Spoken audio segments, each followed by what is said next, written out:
in shot I had. So it's terrible. As long as you didn't lose the balls, it's a good day. I lost quite a few. Yeah. The confidence to make a run. I mean, how much of that stems from two of the last 3 seasons going to be in the playoffs? I think this team's experienced in that regard. I think we're very capable of knowing how to fight against adversity and know that things didn't go exactly according to Hoyle. The first half of the season we had a little bit of a roller coaster of up and down, and now it's time to steady the ship. We're getting guys back healthy, and we have, getting to be close to full force now, and we know what we need to do from here on out. I think the last couple of years we've had the opposite experiences of just getting in barely and getting to the NFC Championship and running the whole table pretty much to get there. And so it's we know how to do it each and every way, and there's a lot of guys still from those two teams, and it provides a lot of experience for the run we need to have. Offensively, you guys have basically, most of the playmakers have for the first time all out there. With Elijah back, and now with Christian and Tebow healthy.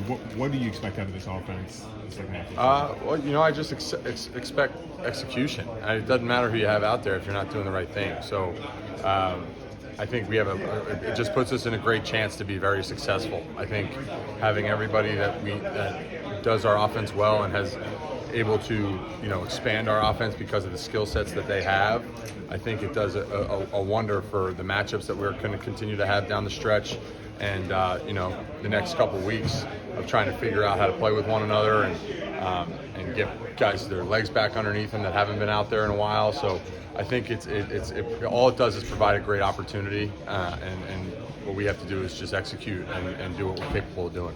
The combination of Tebow and Christian McCaffrey seems on paper it's pretty special, right? Yeah. This seems pretty potent, along with what Shanahan might be able to dream up. I think you're going to tell us what he might have dreamt up, but I mean, does it seem like something that could put defenses in a bind?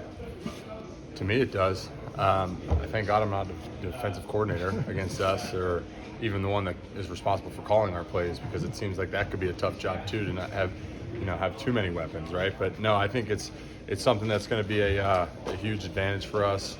I mean, you have two guys that you don't know if one's going to be the top 5 tailback or a top 5 slot receiver in the NFL, and then the other guy that could be a top 5 receiver and top 5 running back in the NFL. So you don't know which guy you're getting, and I think that kind of a matchup and that kind of a personnel mix-up definitely can provide some fun and some things that will cause defenses headaches. But like I said, at the end of the day, there's only one ball, so my job is to block for the guy with it.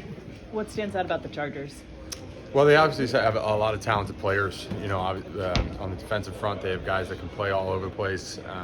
Guys that we've been familiar with because of their time either with LA, the other LA, or obviously everybody knows who Khalil Mack is, and Derwin on the backside. They made the J.C. Jackson guy signed in the offseason, and then everybody talks about their quarterback, so and Eckler. So they provide a great challenge on both sides of the ball. It's a chance for us to step up, make plays, and test how good we can become.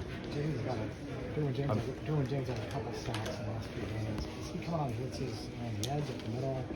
Yeah, I'd say they use him in pass rushing situations quite a bit. I think he's talented enough to do it, and something that we have to respect.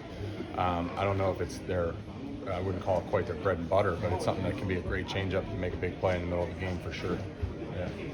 Did you rub elbows with him at all in that 2018 draft? We might have been at the combine together, but usually DBs and O-linemen don't really get to see each other too often. We do quite on the opposite sides of the stratosphere. But no, he was obviously a guy. I think most people wanted him here and not me, as a matter of fact, if I remember correctly. So sorry for the socks and underwear that they got in Christmas in 2018. But no, he's obviously a very, very talented player, a guy that we've always followed him for a long time. He's been one of the top players in the league for the times that he's been able to be healthy, and I think he's been an All-Pro in every season that he's participated in. So obviously a very, very good player and somebody that we're going to have to account for. I appreciate it. Some guys might not be. In the media room. It's